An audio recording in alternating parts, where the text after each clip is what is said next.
পেনসিলভেনিয়ায় নির্বাচনী জনসভায় যুক্তরাষ্ট্রের সাবেক প্রেসিডেন্ট ডোনাল্ড ট্রাম্পের ওপর হামলা হয়েছে।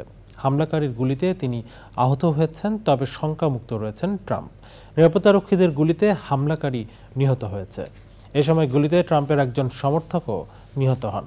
যুক্তরাষ্ট্রের স্থানীয় সময় শনিবার রাতে নির্বাচনী জনসভায় বক্তৃতা দেওয়ার সময় পাশের ভবনের ছাদ থেকে এক ব্যক্তি রাইফেল দিয়ে গুলি করে বলে বিবিসিকে জানিয়েছেন এক প্রত্যক্ষদর্শী। এ সময় পাশে থাকা একটি গাড়িতে দ্রুত হাসপাতালে নিয়ে যাওয়া হয় ট্রাম্পকে। সেখানে তাকে প্রাথমিক চিকিৎসা দেওয়া হয়। তার প্রচার ক্যাম্প থেকে জানানো হয়েছে রিপাবলিকান প্রেসিডেন্ট প্রার্থী শঙ্কামুক্ত। ডোনাল্ড ট্রাম্প বলেছেন, বক্তৃতার সময় তাকে লক্ষ্য করে গুলি করা হয় এবং বুলেটটি তার কান ঘেঁষে লাগে। ট্রাম্পের ওপর হামলার ঘটনার নিন্দা জানিয়েছেন মার্কিন প্রেসিডেন্ট জো বাইডেন। এক বিবৃতিতে তিনি বলেছেন, পেনসিলভেনিয়ায় সহিংসতার ঘটনায় সবার নিন্দা জানানো উচিত।